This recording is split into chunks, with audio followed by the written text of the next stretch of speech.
sad, I don't really care. But right now, I need somebody to give our God a hand clap of praise. I believe everything dead ought to be buried, and everything that's alive should say so. And listen, you all are in for a treat. You all are in for a treat. What I want to talk to you about is complete transformation. I'm kind of going to piggyback off of what Reverend Brown shared earlier. What we're going to do is we're going to talk about complete transformation.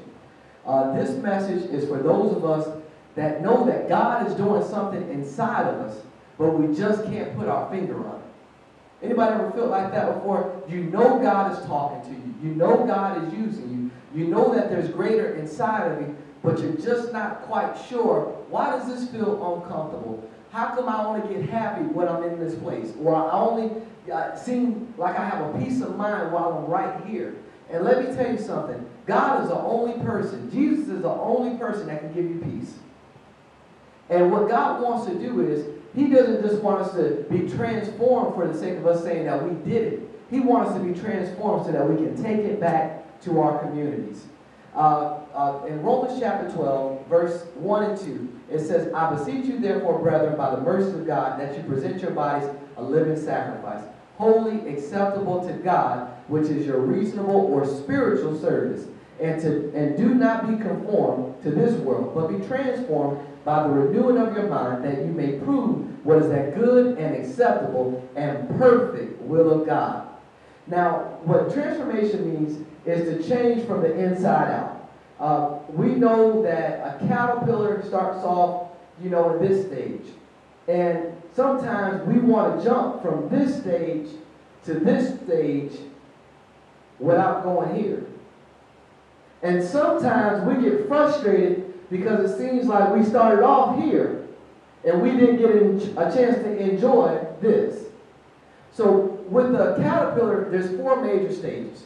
The first stage is the embryo, when the seed is fertilized. Basically, it's a substance, it's a being. Just like a woman who's pregnant. As soon as that sperm reaches that egg, life has came to earth. Something is here. Gabriel came to Mary. He said, blessed art thou amongst women. Jesus ain't got here yet. She just got pregnant. Y'all still with me? That ain't too deep, right?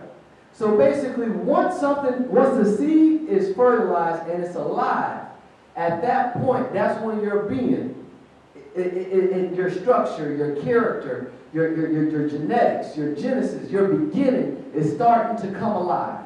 Now, the next stage is the larva. The larva is this caterpillar. After that, you have what is called the pupa stage. The pupa would be like the cocoon. And then you have the imago. The imago is the adulthood or the butterfly. Now, what I notice is that a lot of us, we really don't have a problem being here, which is the larva. And sometimes in that larva stage, we make a lot of mistakes. That's our youth. That's our childhood. But guess what? That's where you're supposed to make mistakes. That's where you're supposed to make bad decisions. And not just to keep making them, but to learn from them. Then after we make these decisions, we go into this stage. Some people call it early adolescence or late adolescence. Basically where you're going to this pupa stage. This is what I would consider basically 15 to 25. 15 to 25, you've kind of experienced life already.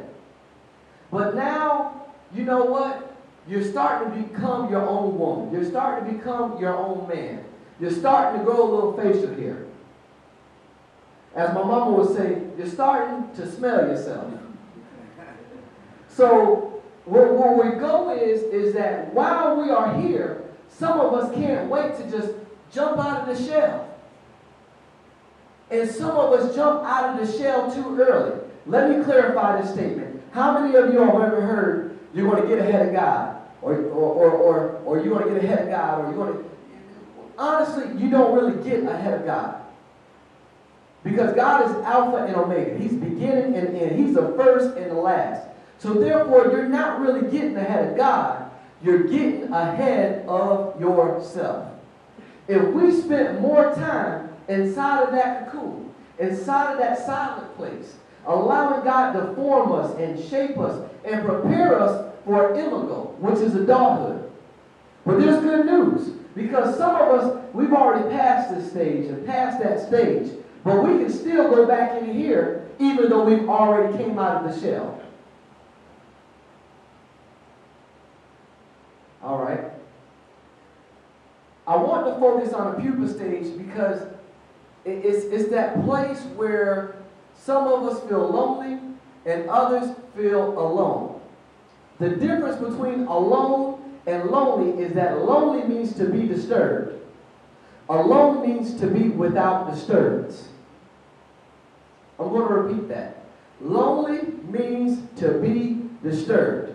You could be around a crowd of people and still be disturbed. Alone means that you can be by yourself and happy. But what I've learned is that sometimes people are afraid of being alone. When you are alone, one of the greatest benefits means that there's nobody there but you and Jesus. One of the greatest benefits is that there's nobody there but you and God. He's the only one who really knows all about you. And he knows us better than we know ourselves. Can somebody give God a hand clap of praise?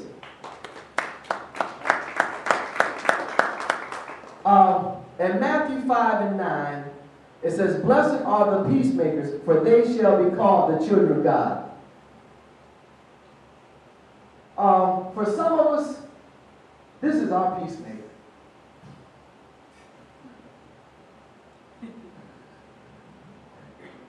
And a lot of times, our mouths create more drama than what we really want. Sometimes what we say or what we do, it doesn't really exemplify what God is trying to do in us. And some of us feel like, you know what? I'm going to fire off in a minute. I'm going to fire off in a minute. I'm going to fire off in a minute. I'm going to fire. There's a whole bunch of guys in prison who fired off. There's a whole bunch of broken marriages because of husbands and wives that fired off. There's a whole bunch of young men who are missing their fathers because... So with this transformation, it says, blessed are the peacemakers. You can't give somebody something that you don't have. Next slide. When he says, blessed are the peacemakers, Martin Luther King had a quote. He says, we must learn to live together as brothers, or we will perish together as fools. Meaning that we have to take time to think about our actions. You know what? If you really think that you qualify for that promotion, but you didn't get it, the best way you can show your boss that you qualify for that promotion and they promoted the wrong person, don't cut the food.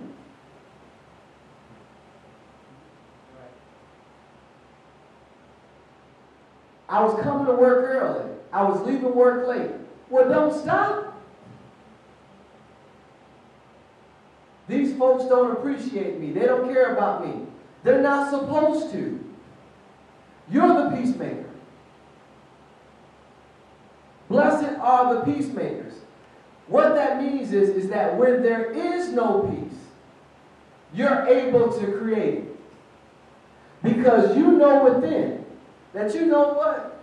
Hey, I serve a God that's able to do exceedingly and abundantly above all that I could ever ask or think. And that's what God wants us to do. Whenever we feel like we're going through chaos, we're going through hell, we have to go back to what His Word says. I'm the peacemaker. All right, let's move on. And one of the things that I want to share too is that it says in an amplified version of Matthew 5 and 9, blessed, enjoying, enviable happiness.